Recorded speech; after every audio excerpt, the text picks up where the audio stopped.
بسم الله الرحمن الرحيم. الرحيم. الحمد لله رب العالمين، والصلاة والسلام على نبينا محمد وعلى آلہ وصحبہ اجمعین. معزز ناظرین کرام، کل ہمارا سبق سورۃ الاعراف کی آیت نمبر 188 پہ 188 پہ ختم ہوا تھا. اب اسی سے گزشتہ سے پیوستہ کے تحت ہم اپنے سبق کا آغاز کریں گے. اللہ رب العزت سے دعا ہے کہ اللہ ہمارا سننا سنانا اپنی بارگاہ میں قبول فرمائیں. اللہ رب العزت فرماتے ہیں کہ فَلَمَّا آتَاهُمَا صَالِحًا جَعَلَا لَهُ شُرَكَاءَ فِي مَا آتَاهُمَا فَتَعَالَى اللَّهُ عَمَّا يُشْرِكُونَ. لوگوں کے ایک طرز عمل کا اللہ رب العالمین بیان فرما رہے ہیں. اگرچہ مفسرین نے اس آیت کے بارے میں ذکر کیا ہے کہ یہ حوا علیہ السلام اور آدم علیہ السلام کے بارے میں بھی تھا کہ شیطان نے ان کو بہکا دیا. اگرچہ یہ تفسیری روایت ہے اور اس کو ہم بیان نہیں کرتے، لیکن یہ بات طے ہے کہ انسانیت اس نہج تک پہنچ چکی ہے کہ جب کوئی عورت حاملہ ہوتی ہے تو اس وقت دعائیں یہی ہوتی ہیں: اللہ ہمیں نیک اولاد عطا فرما، ہمیں نیک اولاد عطا فرما، نیک اولاد عطا فرما. اور جب سے ہی اللہ رب العزت اپنی جناب سے مہربانی فرما دیتے ہیں جعل له شرکاء فیما آتاہما، تو اللہ رب العالمین بیان فرماتے ہیں کہ اس کے ساتھ ہی وہ اللہ رب العالمین کی اس عطا میں شرکا بنانے شروع کر دیتے ہیں. اللہ رب العالمین کی ذات کے ساتھ غیروں کو شریک بنانا شروع کر دیتے ہیں، جس کی بہترین مثال ہمارے معاشرے میں دیکھنے کو ملتی ہے کہ جیسے ہی کوئی بچہ ہوا تو کیا کہتے ہیں؟ بابا جی نے دیا ہے، بابا جی کی دین ہے، اللہ کی دین نہیں. اس وقت یہ بابا کہاں تھا؟ اس وقت یہ بابا کہاں تھا جب اللہ کے سامنے چیختے اور چلا رہے تھے؟ اور اللہ رب العالمین فرماتے ہیں اَيُشْرِكُونَ مَا لَا يَخْلُقُ شَيْئًا وَهُمْ يُخْلَقُونَ. عقل کے اندھو، تم اللہ کے ساتھ اس ذات کو شریک بنا رہے ہو مَا لَا يَخْلُقُونَ شَيْئًا وَهُمْ يُخْلَقُونَ، جو خود کسی چیز کے پیدا کرنے کی طاقت نہیں رکھتے، بلکہ اس سے بھی آگے وَهُمْ يُخْلَقُونَ، بلکہ ان کو تو اللہ نے پیدا کیا ہے، وہ خود پیدا کیے گئے ہیں. جو پیدا کیا گیا ہو وہ پیدا کرنے پہ قادر نہیں ہو سکتا. یہ میرے اللہ ہی رب العزت کی ہی شان ہے اور کسی کی شان نہیں ہے. اس کے بعد اللہ رب العالمین بیان فرماتے ہیں اپنے رسول صلی اللہ علیہ وسلم کو نصیحت فرماتے ہوئے کہ خذ العفو وأمر بالعرف وأعرض عن الجاہلین. کیا میرے رسول صلی اللہ علیہ وسلم آپ لوگوں کو معاف کر دیا کریں. خذ العفو، معافی کو لازم پکڑ لیں. وأمر بالعرف، اور لوگوں کو معاف کرنے کا حکم دیں. وأعرض عن الجاہلین، اور جو جاہلین ہوں ان سے بحث نہیں کرنی. یہ مومنوں کو بھی اللہ رب العالمین کی طرف سے خطاب ہے کہ تم نے قطعاً کسی طرح کی کوئی بحث نہیں کرنی. اور یاد رہے اللہ رب العزت یہاں پر ایک اور بات بیان فرماتے ہیں مشرکین کے طرز عمل کے بارے میں. اللہ رب العالمین بیان فرماتے ہیں ان الذین تدعون من دون اللہ عباد امثالکم، جن کو تم اللہ کے علاوہ پکارتے ہو یہ تمہاری طرح کے ہی انسان ہیں. عباد امثالکم، دیکھو کتنی واضح بات اللہ فرما رہے ہیں کہ عباد امثالکم، یہ تمہاری مثل کے انسان ہیں، تمہارے جیسے انسان ہیں. فادعوہم فلم یستجیبوا لکم، تم ان کو پکار کے دیکھو یہ تمہاری پکار کا جواب بھی نہیں دیں گے. جب یہ ان کی حالت ہے، یہ ان کی اصلیت ہے، تو تم کیوں اللہ رب العالمین کی نافرمانی کر رہے ہو؟ کیوں اللہ رب العالمین کی ذات کے ساتھ شرک کر رہے ہو؟ ان کنتم صادقین، اگر تم اپنے دعووں میں سچے ہو تو پکار کے دیکھو، ان کو پکارو، یہ جواب دیں گے؟ قطعاً جواب نہیں دیں گے. اس کے بعد اللہ رب العالمین اگلی آیت بیان فرما رہے ہیں کہ وَإِذَا قُرِئَ الْقُرْآنُ فَاسْتَمِعُوا لَهُ وَأَنصِتُوا لَعَلَّكُمْ تُرْحَمُونَ. مشرکین مکہ کا یہ شیوا تھا اور طرز عمل تھا. وہ یہ کہتے تھے کہ جب قرآن پڑھا جا رہا ہو تو شور کرو، جب قرآن پڑھا جا رہا ہو تو شور شرابہ کرو. کیوں؟ تاکہ تم غالب آ جاؤ، تاکہ قرآن کی آواز تمہاری آواز کے نیچے دب جائے اور قرآن کی آواز کسی کے کانوں تک نہ جا سکے. تو اللہ رب العالمین نے مومنوں کو یہ حکم دے دیا کہ جب قرآن پڑھا جا رہا ہو، یہ قرآن کا ادب ہے کہ جب قرآن پڑھا جا رہا ہو وَإِذَا قُرِئَ الْقُرْآنُ، جب قرآن کی تلاوت کی جا رہی ہو تو کیا کرو؟ فَاسْتَمِعُوا لَهُ، پوری توجہ سے اپنے کانوں کو اس تلاوت کی طرف متوجہ کر دو. اس لیے سلف صالحین اس بات کو گناہ سمجھتے تھے کہ اگر قرآن کی تلاوت ہو رہی ہو اور انسان اس کو چھوڑ کے کسی اور چیز میں مصروف ہو جائے اور ساتھ قرآن کی تلاوت لگا دے. جیسے ہمارا آج کل طرز عمل ہے کہ گھروں میں قرآن کی تلاوت چل رہی ہوتی ہے اور عورتیں اپنا کام کر رہی ہوتی ہیں، مرد اپنے کاموں میں مصروف ہوتے ہیں. یہ غلط ہے. فاستمعوا له، اللہ نے حکم دے دیا پوری توجہ اپنے کانوں کی، اپنے دماغ کی، اپنے دل کی مکمل توجہ اس کی طرف مبذول کر دو. کیوں؟ وَأَنصِتُوا، اور اس کے ساتھ پوری خاموشی اختیار کرو. قرآن تمہارے دلوں میں اترے. قرآن دلوں میں تب ہی اترے گا جب تم خاموشی سے اور پوری توجہ سے قرآن کو سنو گے. اور اگر یاد کر لیں، اگر انسان اس طرح مصروف ہو جائے، قرآن کی طرف توجہ نہ دے، تو قرآن کبھی بھی برکت کا سبب نہیں بنے گا، بلکہ قرآن نہ سننے کی سزا، قرآن پر توجہ نہ دینے کی سزا اللہ رب العالمین کی عذاب کی شکل میں بھی مسلط ہو سکتی ہے. اللہ ہمیں اس سے محفوظ فرمائے. اس کے بعد اللہ رب العالمین فرماتے ہیں یہ کام کرنے کا تمہیں فائدہ کیا ہوگا؟ لعلکم ترحمون، جب تم پوری توجہ لگاؤ گے اور اپنے کانوں کو قرآن کی تلاوت کے ساتھ جوڑ لو گے تو اللہ تم پر رحمت فرمائیں گے. اور اس کے بعد اس سورت کی آخری آیت میں اللہ رب العالمین اپنے رسول صلی اللہ علیہ وسلم کو نصیحت فرما رہے ہیں وَاذْكُرْ رَبَّكَ فِي نَفْسِكَ تَضَرُّعًا وَخِيفَةً دُونَ الْجَهْرِ مِنَ الْقَوْلِ بِالْغُدُوِّ وَالْآصَالِ. اے میرے رسول صلی اللہ علیہ وسلم، آپ کے لیے بھی حکم ہے اور اپنی امتیوں کو بھی حکم دے دیں کہ وَاذْكُرْ رَبَّكَ، اپنے رب کا ذکر کرو. کس طرح؟ فِي نَفْسِكَ، اپنے آپ میں، چپکے کے ساتھ، کیونکہ اللہ کو چپکے کے ساتھ کیا ہوا ذکر پسند ہے. اگرچہ حکم یہ بھی ہے کہ تم اللہ کو بلند آواز کے ساتھ بھی یاد کرو، لیکن حکم یہ دے دیا گیا کہ افضلیت اور بہتری اس چیز میں ہے کہ تم چپکے سے اپنے دل میں اپنے رب کو یاد کرو. کس طرح یاد کرنا ہے؟ نمبر 1، تضرعا، گڑ گڑاتے ہوئے، عاجزی کرتے ہوئے. کچھ لوگ زبان سے تو ذکر جاری ہوتا ہے لیکن ان کی توجہ ذکر میں نہیں ہوتی. رسول اللہ صلی اللہ علیہ وسلم کی حدیث یاد رکھیں، دعا میں بھی اور ذکر میں بھی یہ بنیادی قاعدہ اور اصول ہے. ان اللہ لا يقبل عن قلب غافل لاحن، جو دل غافل ہو اور جو دل توجہ کے ساتھ اللہ سے دعا کرنے والا نہیں ہے، اللہ رب العالمین اس دل کی دعا کو قبول نہیں فرماتے. تو دعا کی قبولیت کی شرط ہے، یہ لزوم اور لازم اور ضروری چیز ہے، ذکر کے لیے بھی اور دعا کے لیے بھی، کہ انسان پوری توجہ کے ساتھ اپنے دل کے حضور کے ساتھ اس ذکر کو کرے اور دعا میں اپنے آپ کو مصروف کرے، کیونکہ اللہ کی طرف سے ہمیں اس کا حکم دے دیا گیا ہے. اور اس کے ساتھ فرمایا خیفتن، چپکے کے ساتھ، اونچی اونچی آواز سے نہیں کرنا. جیسے ذکر کی ایک جاہلانہ قسم ہمارے معاشرے میں عام ہے، اللہ اللہ، یہ جاہلانہ طرز عمل ہے، یہ جاہلانہ طرز عمل ہے.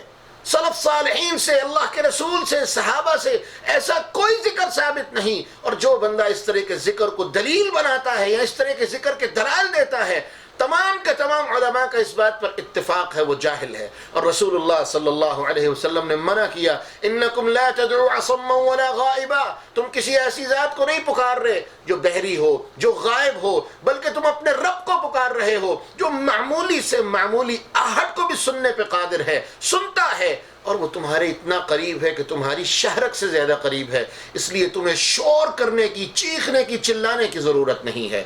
فرمایا بالغدو والآصال. سلف صالحین نے اس طرح کی جتنی آیتیں ہیں قرآن مجید سے، ان سے یہ استدلال لیا ہے کہ غدو اور آصال سے مراد صبح اور شام کے اذکار ہیں. تو رسول اللہ صلی اللہ علیہ وسلم خاص طور پر صبح اور شام کے اذکار کا اہتمام بھی فرماتے تھے اور صحابہ بھی اس کا اہتمام فرماتے تھے. اور آقا علیہ السلام نے ان کے کئی فضائل بیان فرمائے اور کئی طرح کی نصیحتیں بیان فرمائیں. اللہ رب العزت ہمیں ان پر عمل کرنے کی توفیق عطا فرمائے. اور اللہ رب العالمین نے آخری آیت میں بیان فرمایا، ان الذین عند ربک لا یستکبرون عن عبادتی. لوگوں یاد رکھ لو، اگر تم اللہ کو نہیں پکارو گے، ذکر نہیں کرو گے، اللہ کو یاد نہیں کرو گے، تو جان لو تم اللہ کا کچھ نہیں بگاڑنے والے.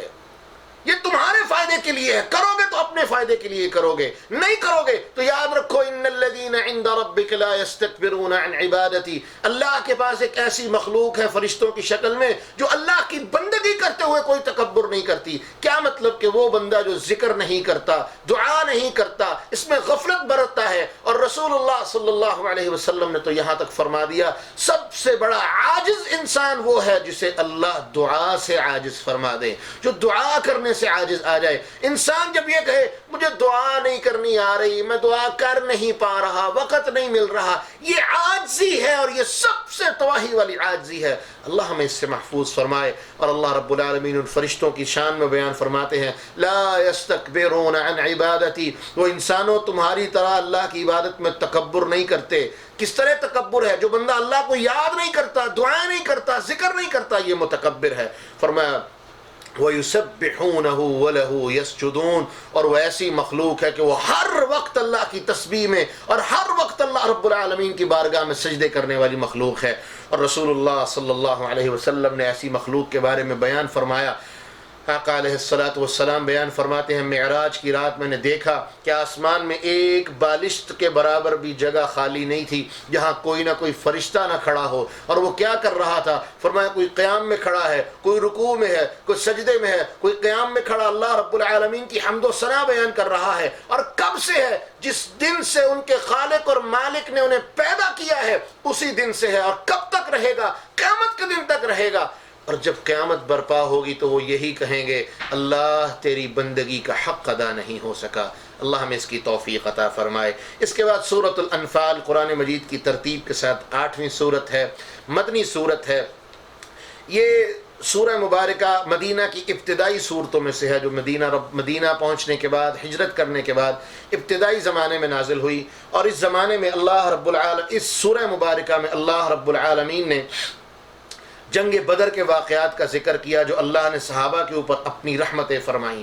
سورہ اعراف میں جیسے اللہ رب العزت نے مشرکین مکہ کو تنبیہ کی اور پچھلی قوموں کی تباہی کا ذکر کیا، تو اللہ رب العالمین نے پھر اس سورہ مبارکہ میں کافروں کی، مسلمانوں کے ہاتھوں سے جو درگت بنی تھی اللہ رب العالمین نے اس کا ذکر فرمایا، اور مومنوں کی صفات بیان فرمائیں، مومنوں کی خوبیاں اللہ رب العزت نے بیان فرمائیں۔ تو سورہ کا آغاز اللہ رب العالمین بیان فرماتے ہیں یسألونک عن الانفال، اے محمد صلی اللہ علیہ وسلم، یہ صحابی آپ سے آ کے انفال کے بارے میں یعنی مال غنیمت کے بارے میں پوچھتے ہیں کہ مال غنیمت کس کا ہے، کس طرح ہے، کیا ترتیب ہے اس کی۔ حضرت ابو طلحہ رضی اللہ عنہ کے بارے میں یہ روایت آتی ہے مسند احمد وغیرہ میں کہ رسول اللہ صلی اللہ علیہ وسلم سے انہوں نے مطالبہ کیا، اپنی خواہش کا اظہار کیا کہ اللہ کے رسول صلی اللہ علیہ وسلم، حضرت سعد بن مالک رضی اللہ عنہ کے بارے میں، کہ انہوں نے کہا اللہ کے رسول یہ تلوار مجھے بڑی پسند ہے، اللہ کے رسول میرا جی چاہتا ہے آپ مجھے یہ تلوار دے دیں۔ تو اللہ کے رسول نے فرمایا نہ یہ تلوار میرے لیے ہے نہ یہ تمہارے لیے ہے، اسے رکھ دو۔ تو جناب سعد کہتے ہیں میں تلوار رکھ کے چلا گیا، لیکن میرے دل میں یہ خواہش تھی کہ کاش یہ تلوار اسے دی جاتی جو اس کا حقدار تھا، جس نے میدان میں اپنی شجاعت اور بہادری اور جرت دکھائی تھی، اس کو یہ تلوار ملنی چاہیے تھی۔ جناب سعد کی یہ خواہش تھی، مڑ کے چلے گئے، پیچھے سے آواز آئی کہ سعد بات سنو۔ جناب سعد کہتے ہیں مجھے یقین ہو گیا کہ اللہ نے میرے بارے میں کوئی فیصلہ نازل فرما دیا ہے۔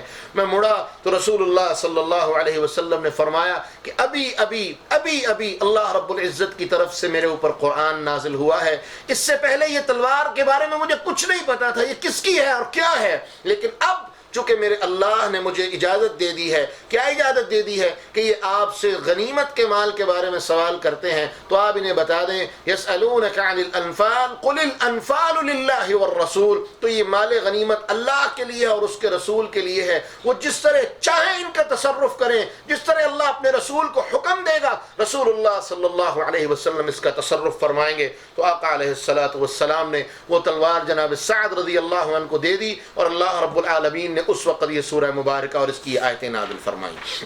اس کے بعد اللہ رب العزت مومنوں کی شان بیان فرما رہے ہیں کہ انما المؤمنون الذین اذا ذکر اللہ وجلت قلوبہم، کہ مومن وہ ہیں جب ان کے اوپر اللہ رب العالمین کی آیتیں پڑھی جاتی ہیں، اللہ رب العالمین کی باتیں انہیں سنائی جاتی ہیں، وجلت قلوبہم، تو ان کے دلوں پر خوف طاری ہو جاتا ہے، ان کے دلوں پر اللہ رب العالمین کی ہیبت اور ڈر طاری ہو جاتا ہے۔ وَإِذَا تُلِيَتْ عَلَيْهِمْ آيَاتُهُ زَادَتْهُمْ ایمانا، اور جب ان کے اوپر آیتیں پڑھی جاتی ہیں، قرآن پڑھا جاتا ہے، اللہ رب العالمین کی آیتیں انہیں سنائی جاتی ہیں، زادتہم ایمانا، تو اللہ رب العالمین ان کے ایمان کو اور بڑھا دیتے ہیں، بڑھا چڑھا کے ان کے ایمان کو اللہ رب العالمین زیادہ فرما دیتے ہیں۔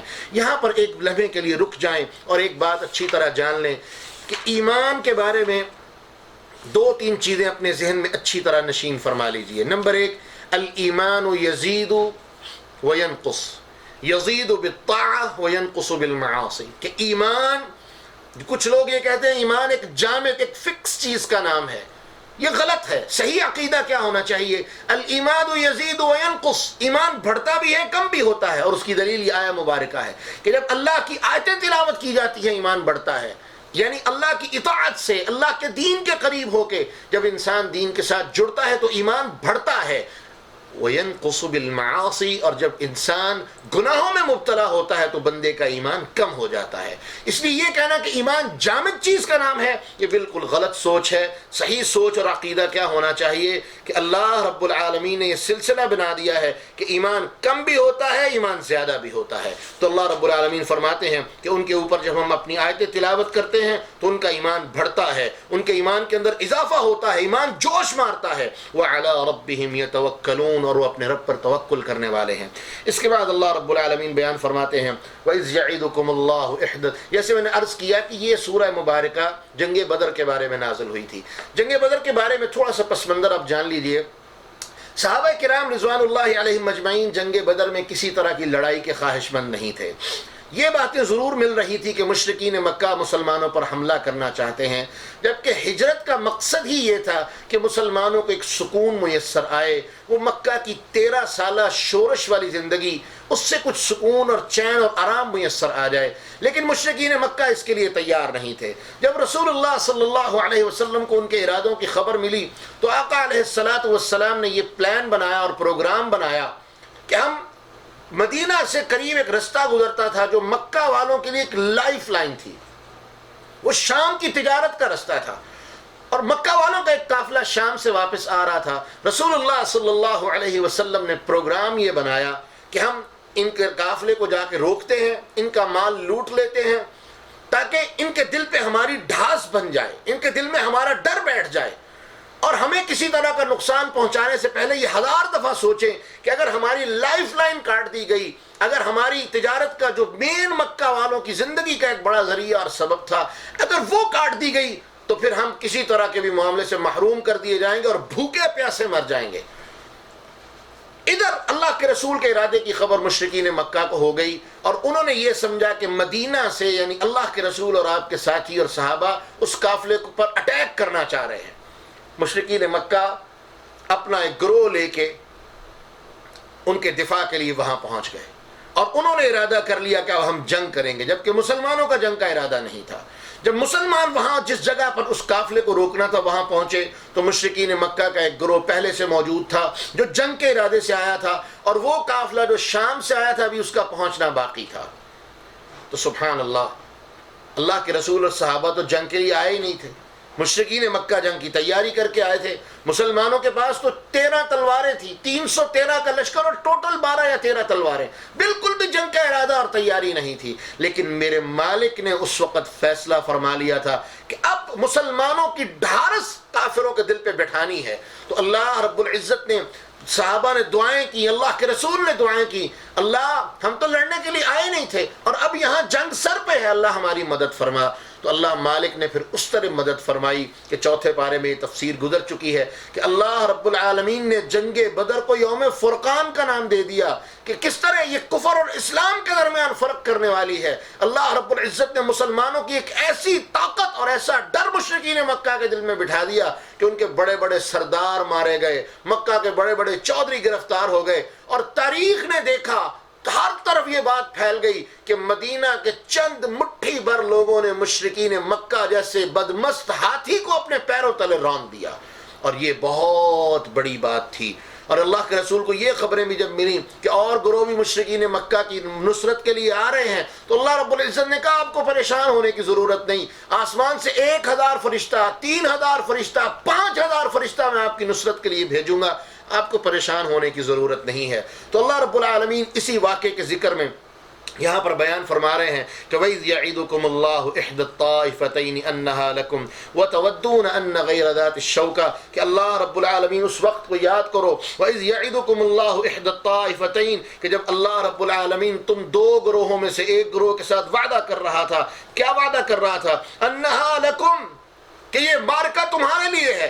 وَتَوَدُّونَ أَنَّ غَيْرَ ذَاتِ الشَّوْكَةِ اور تم یہ چاہتے تھے أَنَّ غَيْرَ ذَاتِ الشَّوْكَةِ کہ وہ جو غیر مسلح تجارتی قافلہ جا رہا ہے تم یہ چاہتے تھے کہ وہ تمہارے ہاتھ لگ جائے. لیکن اللہ رب العالمین نے اور ہی فیصلہ فرما لیا تھا اور وہ کیا تھا؟ وَيُرِيدُ اللَّهُ أَن يُحِقَّ الْحَقَّ بِكَلِمَاتِهِ جبکہ اللہ نے اس بات کا فیصلہ فرما دیا تھا کہ وہ کلمہ حق کو آج ثابت فرما دے گا.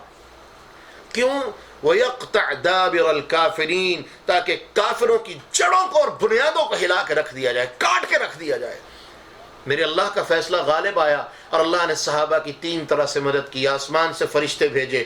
قرآن میں اسی آیت میں آگے آ رہا ہے وَمَا رَمَيْتَ إِذْ رَمَيْتَ وَلَكِنَّ اللَّهَ رَمَى میرے رسول آپ نے نہیں مارا، صحابہ تم نے نہیں مارا، یہ اللہ نے ان کو مارا ہے. اور مشرکین مکہ تو خود کہتے تھے کہ ہمیں اس بندے نے گرفتار نہیں کیا، ہمیں تو گرفتار کرنے والا کوئی اور ہے.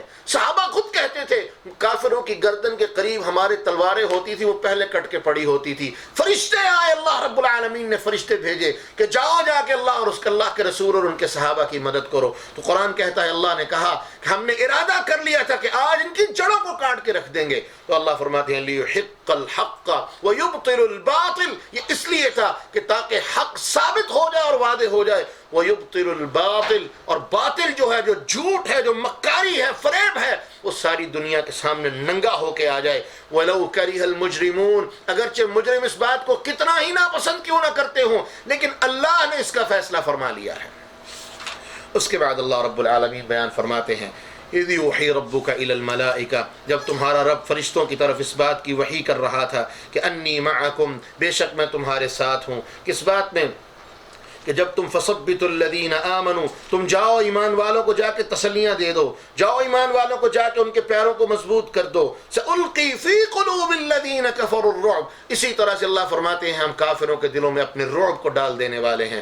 فَضْرِبُوا فَوْقَ الْأَعْنَاقِ اور اللہ نے حکم دیا ان کی گردنوں پہ مارو. وَضْرِبُوا مِنْهُمْ كُلَّ بَنَانٍ اور ان کے ایک ایک جوڑ پہ مارو. کیا مطلب یہ کہ جب تم نے اللہ کے حکم سے میدان جہاد میں جا کے لڑنا ہے، جب بھی لڑنا ہے اور جہاد تم پہ فرض کر دیا جائے، جب بھی تم امیر کا حکم مانتے ہوئے میدان جہاد میں جا کے لڑو گے تو پھر تم نے جھجکنا نہیں، پھر تم نے بے دریغ ہو کے لڑنا ہے. ان کے جوڑوں پہ مارنا ہے، ان کی گردنوں پہ مارنا ہے. کیا مطلب؟ کہ ان کی طاقت کو توڑ کے رکھ دینا ہے. اور میدان جہاد میں ایک جنگ کا ایک ٹرک ہے کہ سب سے پہلے آپ حملہ جوڑوں پہ کریں جس سے انسان منہ کے بل گر جاتا ہے اور پھر اس کے بعد اس کو زیر کرنا، گرفتار کرنا، قتل کرنا آسان ہو جاتا ہے. اللہ رب العزت نے جہاد کے ٹرک بھی بتا دیے اور ساتھ یہ بھی بتا دیا کہ تم نے بے دریغ ہو کے لڑنا ہے، پرواہ نہیں کرنی. میں تمہارا رعب بھی ان کے دلوں میں ڈال دوں گا، فرشتوں کے ذریعے سے تمہارے پیروں کو بھی مضبوط کر دوں گا.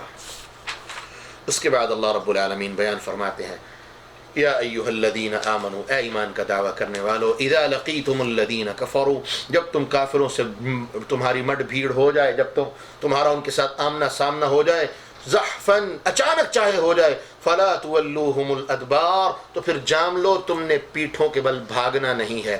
کیا مطلب؟ رسول اللہ صلی اللہ علیہ وسلم کی حدیث ہے کہ جنگ جب شروع ہو جائے تو پیٹھ کے بل بھاگنے والا یعنی میدان جنگ کو چھوڑ کے بھاگ جانے والا یہ بندہ بہت بڑا گناہ کرنے والا ہے. اور یہاں تک اس کا گناہ ہے کہ اس کا گناہ کفر کے قریب قرار دے دیا گیا ہے. لیکن رسول اللہ صلی اللہ علیہ وسلم نے فرمایا، اگلی آیت بھی پہلے دیکھ لیں پھر میں حدیث بیان کرتا ہوں. قرآن فرماتا ہے وَمَن يُوَلِّهِمْ يَوْمَئِذٍ دُبُرَهُ جو بندہ جنگ کو چھوڑ کے بھاگ گیا، الا متحرفا لقتال ہاں جنگی چال کے لیے ہو، او متحیرا الی فئہ یا کوئی دشمن کو حیران کرنے کی کوئی چال چلنے کا ارادہ ہو تو پھر کوئی مسئلہ نہیں ہے، یہ جنگی چال ہے کسی طرح بھی چل سکتے ہو. لیکن اگر تمہارا ارادہ میدان چھوڑ کے بھاگنے کا ہے تو جان لو فقد باء بغضب من اللہ یہ اتنا بڑا گناہ ہے کہ اللہ کی طرف سے تمہارے اوپر اللہ کا غصہ آئے گا. ومأواہ جہنم اور یہ بندہ اس کا ٹھکانہ جہنم ہے، وبئس المصیر، اور یہ بہت برا ٹھکانہ ہے۔ رسول اللہ صلی اللہ علیہ وسلم کی حدیث ہے اجتنبوا السبع الموبقات المہلکات، 7 چیزیں وہ ایسی ہیں جو ہلاک کر دینے والی ہیں، تباہ و برباد کر دینے والی ہیں، جہنم کو کنفرم کر دینے والی ہیں۔ ان 7 چیزوں میں سے ایک چیز کون سی ہے؟ وَتَوَلَّى يَوْمُ الزَّحْفِ، جس دن جنگ شروع ہو جائے، جس دن دشمن کے ساتھ مقابلہ شروع ہو جائے تو انسان پیٹھ دکھا کے بھاگ جائے۔ رسول اللہ صلی اللہ علیہ وسلم فرماتے ہیں یہ عمل برباد کر دینے والا اور جہنم کو لازم کر دینے والا عمل ہے۔ لیکن آقا علیہ الصلوۃ والسلام نے فرمایا جو بندہ 3 مرتبہ دل کی گہرائی سے صدق دل کے ساتھ یہ کلمہ کہہ دے، استغفر اللہ العظیم الذی لا الہ الا هو الحی القیوم واتوب الیہ، وہ میدان جنگ سے پیٹھ دیکھا کہ بھی کیوں نہ بھاگا ہو، صدق دل سے یہ کلمہ کہہ دے، یہ توبہ کا کلمہ اللہ کو اتنا پسند ہے کہ اللہ اس کے اس گناہ کو بھی معاف فرما دیتے ہیں۔ اور دوسری روایت میں لفظ ہے اللہ اس کے سارے ہی گناہ معاف فرما دیتے ہیں، چاہے یہ بڑا گناہ جنگ کے وقت پیٹھ دکھا کے بھاگنے والا گناہ بھی کیوں نہ ہو، اللہ یہ گناہ بھی معاف فرما دیتے ہیں۔ اس کے بعد اللہ رب العالمین نے مومنوں کو حکم دیا کہ تم نے ان کو مارنا ہے، تم نے ان کے خلاف لڑتے رہنا ہے۔ کب تک؟ وَقَاتِلُوهُمْ حَتَّى لَا تَكُونَ فِتْنَةٌ، ان سے لڑتے رہنا، اس وقت تک لڑتے رہنا یہاں تک کہ زمین میں کفر نام کا کوئی فتنہ باقی نہ رہے، وَيَكُونَ الدِّينُ كُلُّهُ لِلَّهِ، اور دین سارے کا سارا اللہ کے لیے ہو جائے۔ یہاں ایک بات یاد رکھیے، یہ بات میں اکثر کہا کرتا ہوں، وہ لوگ جو مومنوں کو قتل کرتے ہیں، لا الہ الا اللہ کہنے والوں کو قتل کرتے ہیں، یہ جہاد کرنے والے نہیں ہیں۔ جہاد کا پہلا اصول یہ ہے، پہلا ضابطہ یہ ہے، کیا ضابطہ ہے؟ لِتَكُونَ كَلِمَةُ اللَّهِ هِيَ الْعُلْيَا، کہ تاکہ اللہ کا دین بلند ہو جائے۔ دین کی سر بلندی کے لیے جب لڑو گے تو جہاد ہوگا۔ اگر کسی کو مارنے کے لیے، اپنے نفس کی خواہش کے لیے، اپنے نفس کی مرضی کے لیے لڑو گے تو وہ جہاد نہیں ہوگا، بلکہ وہ خارجیت ہوگی، وہ کفر ہوگا۔ مومن کو قتل کرنا یہ کفر ہے، اور یہ تمہارا کفر والا عمل ہوگا، جہنم میں جانے والا عمل ہوگا۔ اس کے بعد اللہ رب العالمین بیان فرماتے ہیں یا ایھا الذین آمنوا استجیبوا للہ وللرسول، اے ایمان والو استجیبوا للہ، اللہ کی بات کو قبول کیا کرو، وللرسول، اور رسول کی بات کو قبول کیا کرو، اذا دعاکم لما یحییکم۔ یہ سعید ابن ابو سعید معلیٰ کے بارے میں یہ روایت اتری تھی، کہتے ہیں کہ میں نماز پڑھ رہا تھا، رسول اللہ صلی اللہ علیہ وسلم میرے پاس سے گزرے اور آپ نے مجھے آواز دی کہ میری بات سنو، لیکن میں آپ کی خدمت میں حاضر نہ ہو سکا کیونکہ میں نماز میں مصروف تھا۔ تو جب میں نماز پڑھ کے فارغ ہوا تو اللہ کے رسول کے پاس پہنچا تو اللہ کے رسول نے پوچھا ما منعک ان تأتی، کس چیز نے تجھے روکا ہے کہ میں تجھے بلا رہا تھا تم میرے پاس آتے؟ کہ اللہ کے رسول میں نماز پڑھ رہا تھا۔ تو کہا الم یقل اللہ، کیا اللہ نے یہ بات نہیں کہی یا ایھا الذین آمنوا استجیبوا للہ وللرسول اذا دعاکم؟ جب اللہ اور اس کا رسول تمہیں بلائے تو ان کی دعا، ان کی بلانے کو فوراً قبول کرو اور فوراً ان کی بات پہ لبیک کہتے ہوئے آ جاؤ۔ تو اس سے یہ بات پتہ چلتی ہے کہ جب بھی اللہ اور اس کے رسول بلائیں، انسان نفلی نماز کی حالت میں ہو، رسول اللہ صلی اللہ علیہ وسلم آواز دیں اور انسان نفل نماز پڑھ رہا ہو۔ اور بعض علماء نے اس روایت سے یہ استدلال بھی کیا ہے کہ چاہے انسان کوئی بھی نماز کیوں نہ پڑھ رہا ہو، فوراً اپنی نماز کو چھوڑ کے جا کے رسول اللہ صلی اللہ علیہ وسلم کی بات کو سنیں۔ اور اس کے ساتھ ساتھ دوسری بات یاد رکھیں، یہ دوسری روایتوں میں یہ چیز آتی ہے کہ رسول اللہ صلی اللہ علیہ وسلم فرمایا انسان جب نفلی نماز پڑھ رہا ہو اور ماں بلائے، ماں آواز دے، اور دوسری روایت میں والدین کے لفظ ہیں کہ والدین آواز دیں، نفلی نماز پڑھ رہا ہو تو نماز توڑ کے ان کی بات کو سننا وہ نفل نماز پڑھنے سے زیادہ اعلیٰ، افضل، بہتر اور اللہ کا حکم ہے۔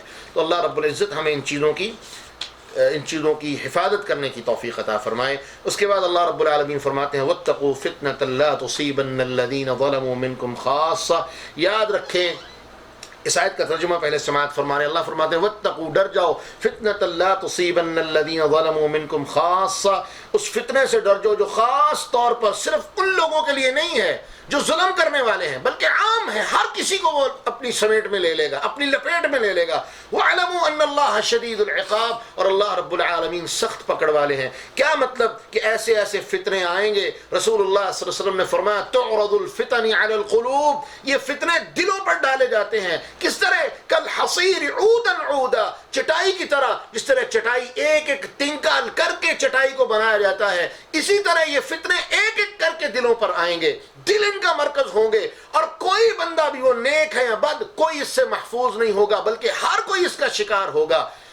بچے گا کون؟ جو دل اللہ اس کے ڈر سے بھرا ہوا ہوگا وہ دل بچ جائے گا، اور جو دل اللہ رب العالمین کے ڈر سے خالی ہوگا وہ اس فطرے میں نہ صرف اس کا شکار ہوگا بلکہ اس کے ساتھ ساتھ اتنا برباد ہو جائے گا کہ وَاعْلَمُوا أَنَّ اللَّهَ شَدِيدُ الْعِقَابِ، وہ اس لیول تک پہنچ جائے گا کہ اللہ کا عذاب، اللہ کی عقاب، اللہ کی پکڑ اس کے اوپر لازم آ جائے گی۔ اللہ رب العالمین ہمیں ایسے فتنوں سے محفوظ فرمائے۔ اس کے بعد اللہ رب العالمین بیان فرماتے ہیں وَاذْكُرُوا إِذْ أَنْتُمْ قَلِيلٌ مُسْتَضْعَفُونَ فِي الْأَرْضِ تَخَافُونَ أَنْ يَتَخَطَّفَكُمُ النَّاسُ، یاد کرو اس وقت کو، اللہ اپنی نعمتیں یاد کروا رہے ہیں، یاد کرو اس وقت کو جب تم تھوڑے تھے، زمین میں کمزور تھے، اتنے تھوڑے تھے کہ قریب تھا کہ کوئی آتا اور تمہیں اچک کے لے جاتا۔ یعنی کیا مطلب؟ مشرکین مکہ 1000 میں تھے، تم 313 تھے، تو یاد کرو تم کمزور تھے، وہ 313 تمہیں یوں ہی کھا جاتے، اچک لیتے، تمہیں کوئی پوچھنے والا نہ ہوتا، لیکن اللہ رب العالمین نے فآواکم وأیدکم بنصری، تمہاری مدد کی، اللہ رب العالمین نے تمہاری تائید کی، ورزقکم من الطیبات، اور پاک اور حلال چیزوں سے تمہیں رزق عطا کیا، یعنی غنیمت کا مال تمہیں عطا کیا، لعلکم تشکرون، یہ سارا کس لیے تھا کہ شکر کرنے والے بن جاؤ۔ یاد رکھیں اللہ کی نعمتوں کا حق ہے کہ انسان شکر کرنے والا بنے۔ لئن شکرتم لازیدنکم، شکر کرو گے اور دوں گا، وَلَئِن كَفَرْتُمْ إِنَّ عَذَابِي لَشَدِيدٌ، اگر کفر کرو گے تو یاد رکھو میری پکڑ بڑی سخت ہے۔ اللہ ہمیں اس پکڑ سے محفوظ فرمائے۔ اس کے بعد اللہ رب العالمین بیان فرماتے ہیں مشرکین مکہ کو جب دعوت دی جاتی، سمجھایا جاتا، بجایا جاتا، دین کی طرف بلایا جاتا، وہ باز نہ آتے، سمجھتے نہ، تو اللہ رب العالمین انہوں نے ایک دن اللہ کے رسول صلی اللہ علیہ وسلم کو کہہ دیا کہ وَإِذْ قَالُوا اللَّهُمَّ إِنْ كَانَ هَذَا هُوَ الْحَقُّ، کیا محمد صلی اللہ علیہ وسلم آپ اپنے اللہ کو کہیں إِنْ كَانَ هَذَا هُوَ الْحَقَّ مِنْ عِنْدِكَ، کہ اگر یہ اللہ کی طرف سے حق ہے، آپ اللہ کے سچے نبی ہیں، یہ قرآن اللہ کی طرف سے حق ہے، تو آپ اللہ کو کہیں فَامْطِرْ عَلَيْنَا حِجَارَةً مِّنَ السَّمَاءِ، اللہ کو کہیں آسمان سے ہمارے اوپر پتھر نازل کر دے، اَوْ ائْتِنَا بِعَذَابٍ أَلِيمٍ، یا اپنے رب کو کہیں کوئی بڑا عذاب ہمارے اوپر بھیجے، کوئی بڑا عذاب آپ لے کے آئیں۔ کیا مطلب؟ انہوں نے معجزے کا مطالبہ کر دیا، معجزے کا سوال کر دیا، اللہ رب العالمین کی بات کو چیلنج کر دیا، لیکن میرے مالک نے قیامت تک کے لیے دو باتیں بیان فرما دی، وَمَا كَانَ اللَّهُ لِيُعَذِّبَهُمْ وَأَنْتَ فِيهِمْ، میرے رسول اللہ ان کو عذاب نہیں دے گا جب تک آپ ان کے درمیان موجود ہیں، لَا أُقْسِمُ بِهَذَا الْبَلَدِ وَأَنْتَ حِلٌّ بِهَذَا الْبَلَدِ، اے اللہ کے رسول، اللہ اس شہر کی قسم اٹھاتا ہے، اور اللہ نے اعلان کر دیا ہے کہ جب تک آپ ان کے درمیان موجود ہیں اللہ رب العالمین ان کو عذاب نہیں دے گا۔ یہ رسول اللہ صلی اللہ علیہ وسلم کے مبارک وجود کی برکت تھی، اور اس کے ساتھ ساتھ آپ نے امت کے لیے پھر اللہ سے دعا کی، اللہ میری امت کو اجتماعی طور پہ ہلاک اور برباد نہ کرنا، اللہ نے اس دعا کو بھی قبول فرما لیا۔ تو اللہ رب العالمین نے اپنے رسول کی امت کے لیے آسانی فرما دی کہ اللہ ان کے اوپر عذاب نہیں بھیجے گا، ان کو تباہ و برباد نہیں کرے گا۔ کب تک؟ چلے رسول کا وجود جب تک موجود تھا تب کی بات تو ہو گئی، اس کے بعد رسول تو اللہ کے پاس چلے گئے، تو اللہ نے قیامت تک کے لیے دوسرا اصول بنا دیا، وَمَا كَانَ اللَّهُ مُعَذِّبَهُمْ وَهُمْ يَسْتَغْفِرُونَ، جب تک یہ استغفار کرنے والے ہیں، معافیاں مانگنے والے ہیں، اللہ انہیں عذاب نہیں دے گا۔ اور تاریخ کی کتابوں میں ہمیں ملتا ہے کہ مشرکین مکہ کی مجلسوں میں، حتیٰ کہ ابو جہل جیسا بدبخت انسان بھی ان کی مجلسوں میں کئی 100 مرتبہ اللہ سے استغفار کیا جاتا تھا، اور رسول اللہ صلی اللہ علیہ وسلم نے ہمیں حکم دیا کہ لوگوں اللہ سے استغفار کیا کرو، کیونکہ میں محمد صلی اللہ علیہ وسلم دن میں اللہ سے 70 مرتبہ اور دوسری مرتبہ 100 مرتبہ، دوسری روایت کے لفظ ہیں دن میں 100 مرتبہ اللہ سے استغفار کرتا ہوں۔ جو قومیں اللہ سے صدق دل سے استغفار کرنے والی ہوں اللہ ان کے اوپر عذاب نہیں بھیجتا۔ او اللہ کے بندو، یہ کرونا اللہ کا عذاب ہے، اللہ سے استغفار کرو، اس طرح استغفار کرو جس طرح قوم یونس علیہ السلام نے کیا تھا کہ اللہ نے اپنا بھیجا ہوا عذاب ان سے واپس پھیر لیا تھا۔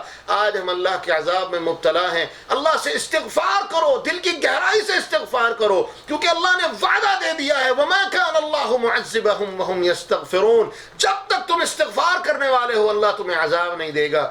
پتہ یہ چلتا ہے ہم استغفار نہیں کر رہے، ہمارے استغفار کے اندر اخلاص نہیں، اگر کر رہے ہیں تو اخلاص سے خالی ہے، اولاً تو کرتے ہی نہیں، اگر کرتے ہیں تو اخلاص سے خالی ہے۔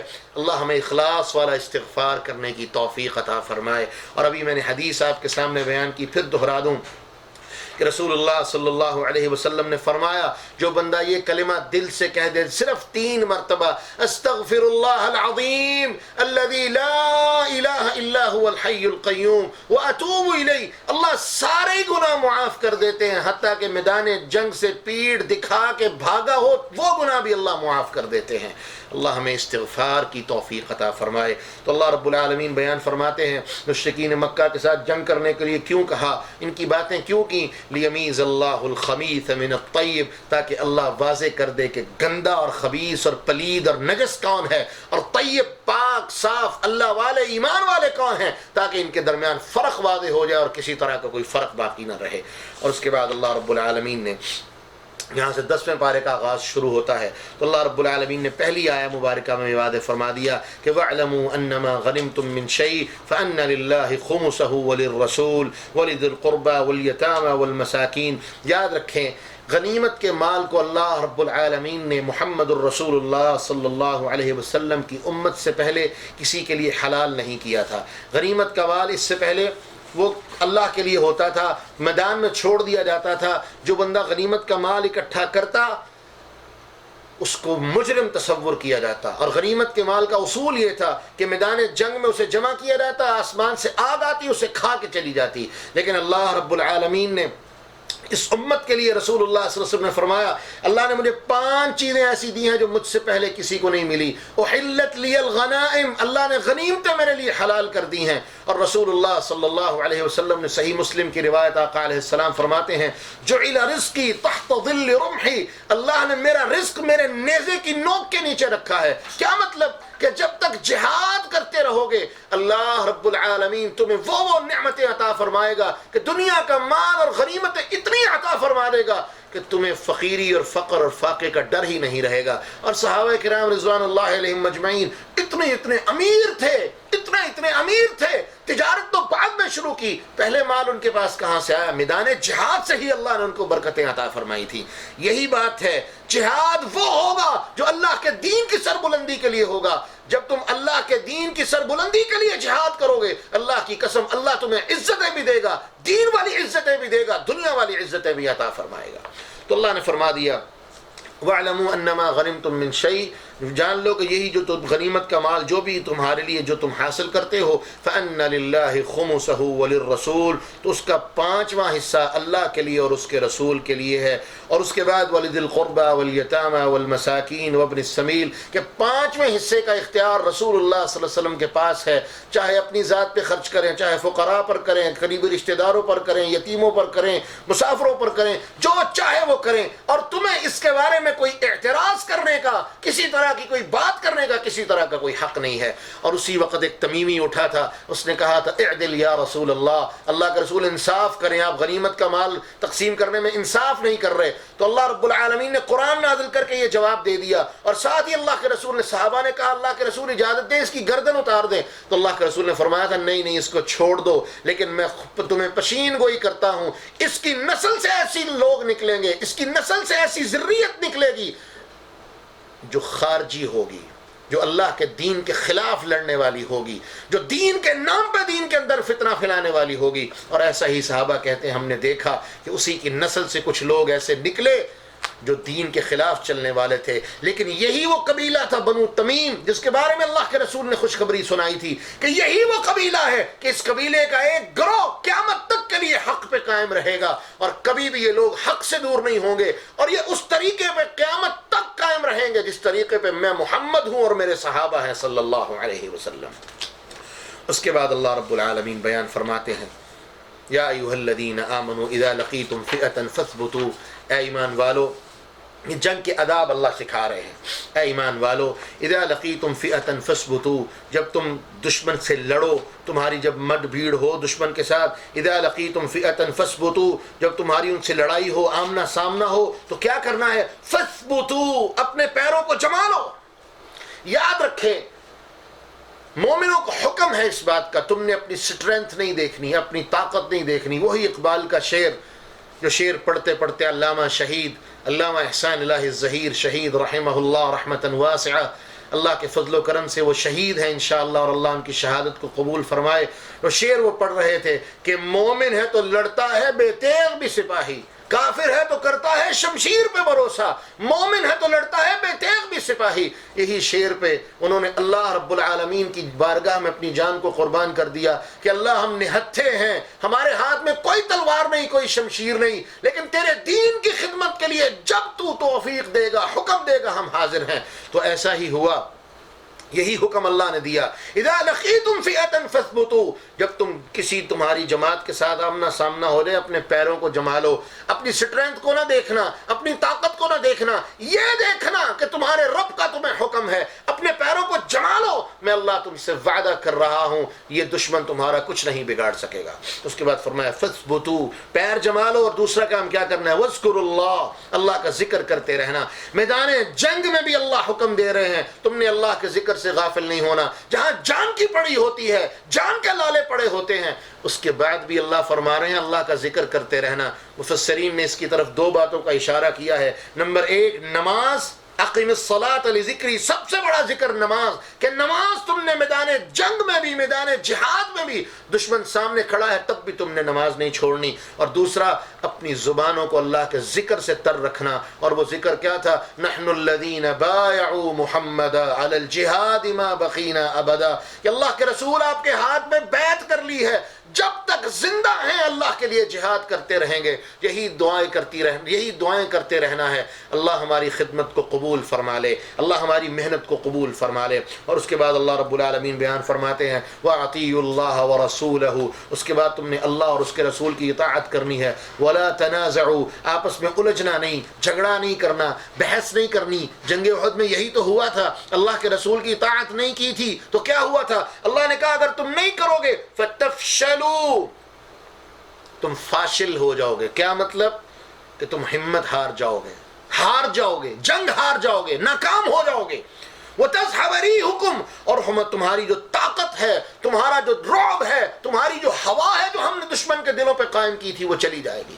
تمہاری رعب جو ہم نے کافروں کے دلوں پہ بٹھا دیا ہے وہ سارے کا سارا ختم ہو جائے گا۔ اور ساتھ یاد رکھو ایک اور چیز، وَاصْبِرُوا، تم نے صبر بھی کرنا ہے۔ یہ میدان جہاد کے اصول اللہ رب العالمین سکھا رہے ہیں کہ ان چیزوں کے بغیر جہاد کے میدان میں تم کامیاب نہیں ہو سکتے۔ ان اللہ مع الصابرین۔ اور اس کے بعد اللہ بیان فرماتے ہیں وَلَا تَكُونُوا كَالَّذِينَ خَرَجُوا مِن دِيَارِهِمْ، تم نے ان لوگوں کی طرح نہیں ہو جانا، كَالَّذِينَ خَرَجُوا مِن دِيَارِهِمْ، جو اپنے گھروں سے نکلے، بَطَرًا، جو اس طرح نکلے ہوئے تھے، جو اترا رہے تھے، تکبر کر رہے تھے، وَرِيَاءَ النَّاسِ، اور لوگوں کو دکھا رہے تھے کہ آج ہم جا رہے ہیں اور مدینہ والوں کو تو کچل کے رکھ دیں گے، وَيَصُدُّونَ عَن سَبِيلِ اللَّهِ، اور وہ لوگوں کو اللہ کے رستے سے روکنے والے تھے۔ یاد رکھو جو اللہ کے دین کا باغی ہوتا ہے، دشمن ہوتا ہے، اور اس کے مقابلے میں چاہے کم تعداد والا ہی کیوں نہ ہو، کمزور ہی کیوں نہ ہو، کم من فئۃ قلیلۃ غلبت فئۃ کثیرۃ باذن اللہ، کتنی ہی چھوٹی جماعتیں اللہ کے حکم سے بڑے بڑے گروہوں پر غالب آ جاتی ہیں۔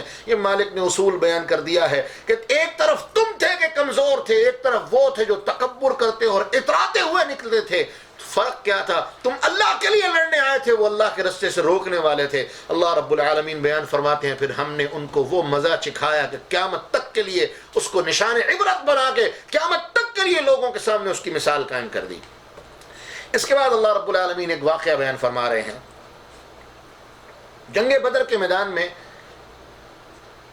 شیطان بھی آیا تھا ایک بوڑھے بابے کی شکل میں، اور مشرکین مکہ کو وہ بڑی جنگی اسٹریٹجیاں اور بڑی حکمت عملیاں اور بڑی طرح طرح کی ان کو امیدیں دلا رہا تھا۔ یہاں تک کہ تاریخ کی کتابوں میں لکھا تھا کہ وہ شیطان جو ہے سراقہ بن مالک ایک قبیلے کے سردار کی شکل میں آیا تھا اور کہنے لگا میں اپنے قبیلے کی طرف سے تمہارے پاس آیا ہوں اور تمہیں خوشخبری دے رہا ہوں۔ کس بات کی خوشخبری؟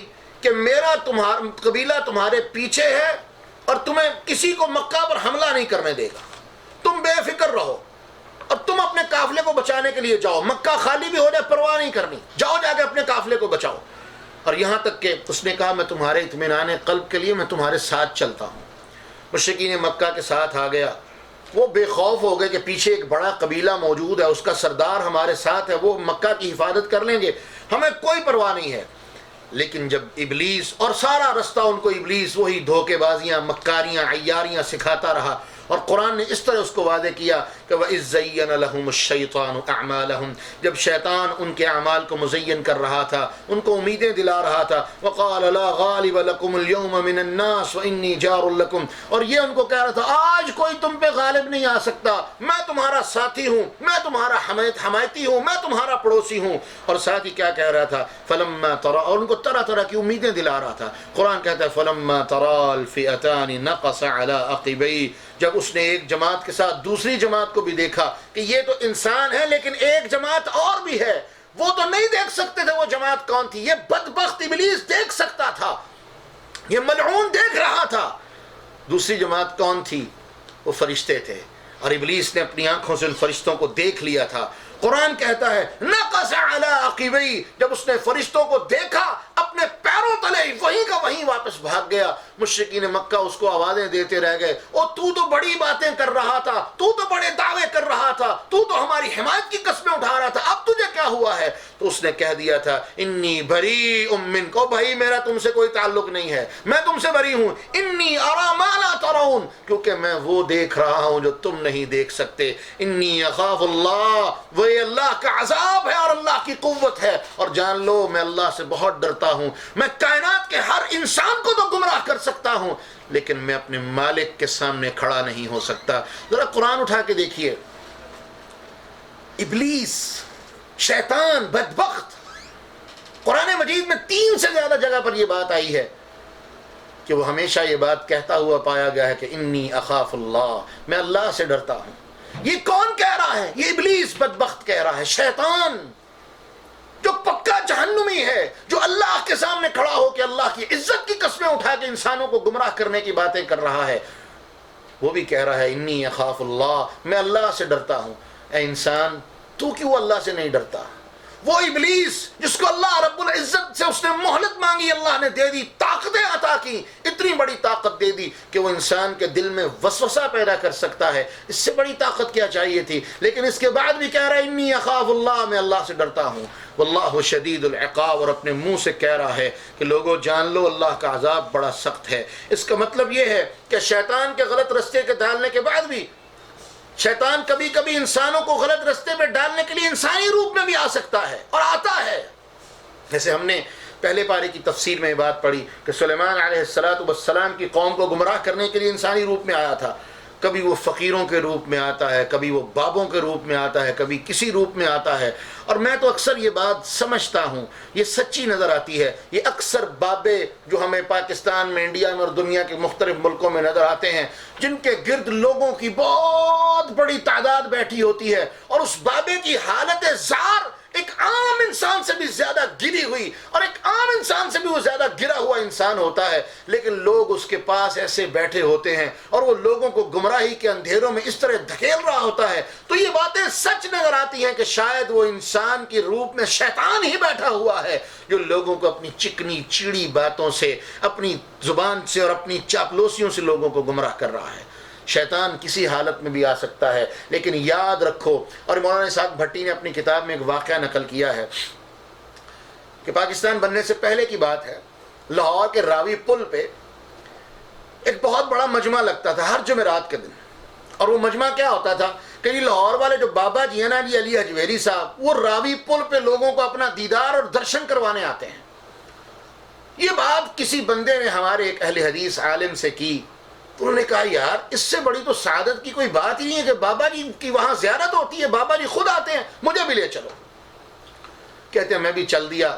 جب میں قریب ہوا، بابا جی کے آنے کا وقت ہوا، بابا جی دوسری طرف سے جب وہ اپنے اس جو لوگ ان کے استقبال کے لیے کھڑے تھے اس جلوس میں جب انٹر ہوئے، تو کہتے ہیں میں نے لا حول ولا قوت الا باللہ اعوذ باللہ من الشیطان الرجیم، یہ 2 کلمے اونچی اونچی آواز سے پڑھنے شروع کر دیے۔ نتیجہ کیا ہوا؟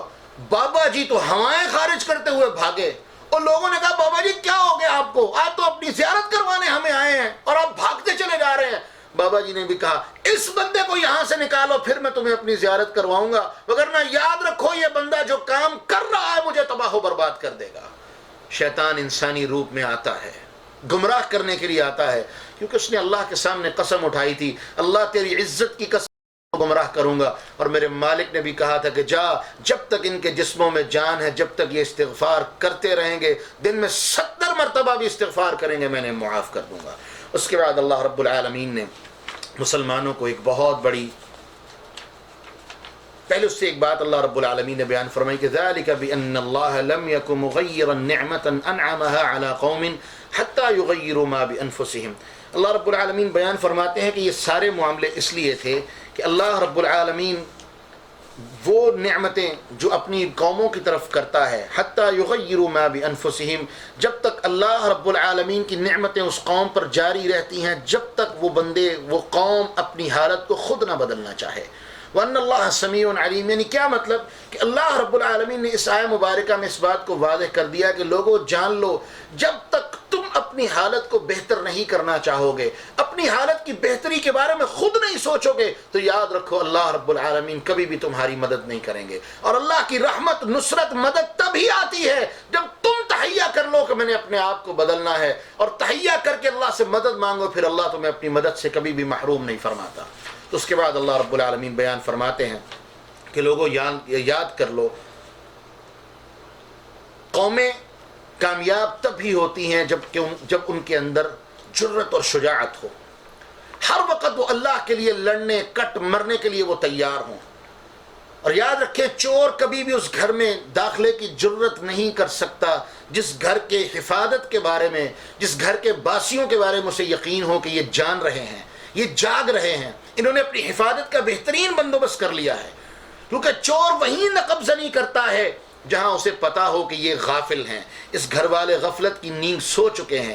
اسی لیے اللہ رب العالمین نے مومنوں کو حکم دیا کہ وَأَعِدُّوا لَهُم مَّا اسْتَطَعْتُم مِّن قُوَّةٍ، لوگوں اپنے آپ کو ہر وقت جس قدر استطاعت ہو، جس قدر ممکن ہو، اپنے آپ کو جہاد کی تیاری کے لیے تیار رکھو، جس قدر ممکن ہو اپنے آپ کو جہاد کے جتنے سامان حرب اور آلات حرب ہیں ان کے لیے اپنے آپ کو تیار رکھو، جو طاقت میسر ہے، گھوڑوں کی شکل میں، گھڑ سواروں کی شکل میں، جو کچھ بھی ہو سکتا ہے اپنے آپ کو اس کے لیے تیار رکھو، کیونکہ اللہ رب العالمین ان چیزوں کے ذریعے سے بھی تمہارے دشمنوں کو ڈراتا ہے۔ لیکن یاد رکھ لو، تم نے کبھی بھی ان چیزوں کے اوپر تکبر نہیں کرنا، ان چیزوں کے اوپر اترانا نہیں، ان چیزوں کے اوپر کبھی بھی تمہیں بھروسہ نہیں ہونا چاہیے۔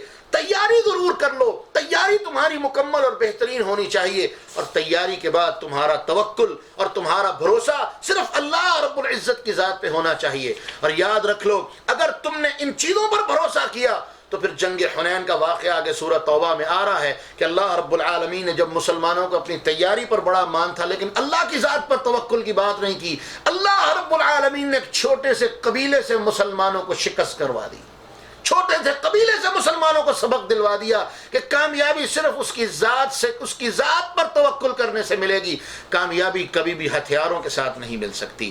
تو اللہ رب العالمین نے اس کے بعد فرما دیا وَإِن جَنَحُوا لِلسَّلْمِ فَاجْنَحْ لَهَا وَتَوَكَّلْ عَلَى اللَّهِ، میرے اے محمد صلی اللہ علیہ وسلم، یہ مشرکین مکہ کا گروہ ایسا ہے، الذین عاہدت منہم ثم ينقضون عہدا، یہ لوگ ایسے ہیں کہ بار بار عہد کرتے ہیں، وعدہ کرتے ہیں، پھر عہد توڑ دیتے ہیں۔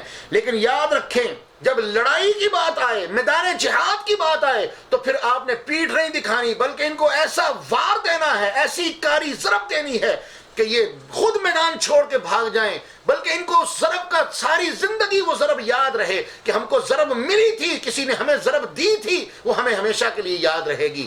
لیکن یاد رکھیں، اگر یہ خود کمزور ہو کے، اگر یہ خود ذلیل ہو کے، اگر یہ خود آپ کی طاقت اور برتری کو تسلیم کر کے وَإِن جَنَحُوا لِلسَّلْمِ فَاجْنَحْ لَهَا، وہ آپ کے پاس آ جائیں، صلح کی طرف مائل ہو جائیں، اپنے آپ کو جھکا دیں، فجنح لہا، تو آپ بھی پھر اپنے بازوؤں کو ان کے لیے پھیلا دیں۔ یاد رکھیں، اسلام نے کبھی بھی، رسول اللہ صلی اللہ علیہ وسلم کی زندگی سے ہمیں یہ باتیں واضح ملتی ہیں، آقا علیہ السلام نے کبھی بھی صلح سے پیٹھ اختیار نہیں کی۔ یہاں تک کہہ دیا کہ اگر مشرکین مکہ مجھے رذیل ترین چیز کے لیے بھی اس کی دعوت کے ساتھ صلح کے لیے بلائے، میں محمد فوراً چلا جاؤں گا، کیونکہ اسلام صلح پسند دین ہے۔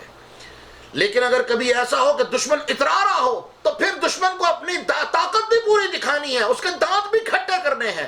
لیکن اس کے بعد جب وہ آپ کی برتری کو مان لے اور چل کے آپ کے پاس آ جائے تو پھر آپ نے یہ نہیں کہنا ہاں دیکھا نا کہ تمہیں پتہ چل گیا ہم کتنے طاقتور ہیں اس لیے تم آ رہے ہو، یہ نہیں تم نے کہنا، بلکہ اللہ کا شکر ادا کرنا ہے اور اپنے آپ کو صلح کی طرف لے جانا ہے، کیونکہ تمہارا رب تمہیں اس بات کا حکم دے رہا ہے۔ اور اس کے بعد اللہ رب العالمین نے فرما دیا یا ایھا النبی حسبک اللہ ومن اتبعک من المؤمنین، اے ایمان والو، اے رسول، اے نبی اور ایمان والو جان لو اللہ کی ذات ہی تمہیں کافی ہے۔ حسبنا اللہ سیؤتینا اللہ من فضلی، ہمارے لیے اللہ ہی کافی ہے اور اللہ اپنی رحمت سے ہمیں عطا فرما دے گا، اللہ ہمیں اپنی رحمت سے غنی فرما دے گا۔ یاد رکھو اللہ ہی اپنے نبی کے لیے اور اس کے رسول کے لیے کافی ہو جانے والا ہے۔ الیس اللہ بکاف عبدا، کہ اللہ اپنے بندے کو کافی نہیں، ہاں اللہ تو ہی اپنے بندے کو کافی ہے اور تو ہی اپنے بندے کو کافی ہو جانے والا ہے۔ اس کے بعد اللہ رب العالمین بیان فرماتے ہیں اے میرے نبی مومنوں کو جہاد کے لیے ابھاریں۔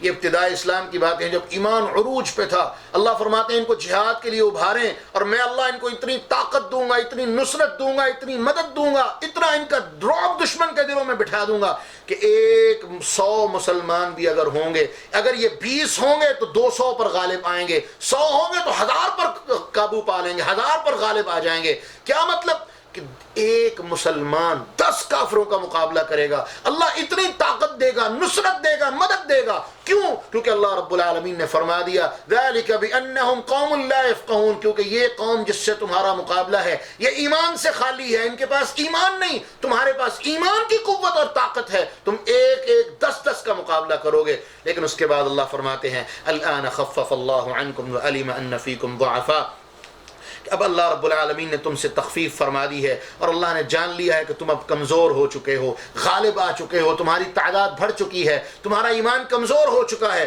اب اللہ فرماتے ہیں فَإِن يَكُن مِّنكُم مِّئَةٌ صَابِرَةٌ يَغْلِبُوا مِئَتَيْن، لیکن اب بھی ایمان کی قوت کی برکت یہ ہے ایک مومن 2 کافروں پر بھاری ہوگا۔ اور آج بھی مسلمان پوری دنیا میں 1.5 ارب کی تعداد میں ہیں اور مسلمان دنیا سے ڈر رہے ہیں۔ کیوں؟ کیونکہ ایمان کمزور ہے، دنیا غالب آ چکی ہے، مسلمان مغلوب ہو چکے ہیں، جبکہ اسلام کے بارے میں اللہ کے رسول نے فرما دیا الاسلام یعلو ولا یعلی علیہ، اسلام غالب ہونے والا دین ہے، کبھی مغلوب نہیں ہوگا۔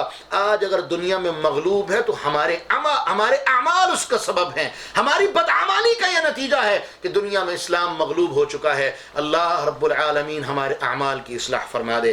اس کے بعد اللہ رب العالمین نے بیان فرمایا ما كان للنبي ان يكون له اسرى حتى يسخن في الارض، وہ لوگ، یہ ان لوگوں کی بات ہے جو ہجرت کے وقت مدینہ سے نہیں گئے، جنہوں نے ہجرت نہیں کی، رسول اللہ صلی اللہ علیہ وسلم کا ساتھ نہیں دیا اور رسول اللہ صلی اللہ علیہ وسلم سے وہ ہمدردیاں کرتے ہیں، تو اللہ رب العالمین نے فرما دیا ان کو کوئی ضرورت نہیں ہے کہ یہ رسول اللہ صلی اللہ علیہ وسلم کے ساتھ اور صحابہ کے ساتھ آگے کسی طرح کی کوئی ہمدردیاں کریں، کیونکہ ان کا مقصد تریدون عرض الدنیا، یہ دنیا کی زندگی چاہتے ہیں، ان کو آخرت کے معاملے کے ساتھ کوئی غرض نہیں ہے، ان کو آخرت کے ساتھ کوئی لینا دینا نہیں ہے۔ اس لیے اے محمد صلی اللہ علیہ وسلم آپ ان سے دور رہیں اور ان کی باتوں میں آنے کی ضرورت نہیں ہے۔ اس کے بعد اللہ رب العالمین نے فرما دیا وہ لوگ صحیح معنوں میں حقیقی مومن ہیں الذین آمنوا، جو ایمان لائے، وہاجروا، اور ہجرت کی اور جہاد کی اللہ کے راستے میں، والذین آووا ونصروا، اور وہ لوگ جنہوں نے آپ کے ساتھ آپ کی مدد کی، آپ کے ساتھ نصرت میں شریک ہوئے، والذین آووا ونصروا اولئک هم المؤمنون حقا،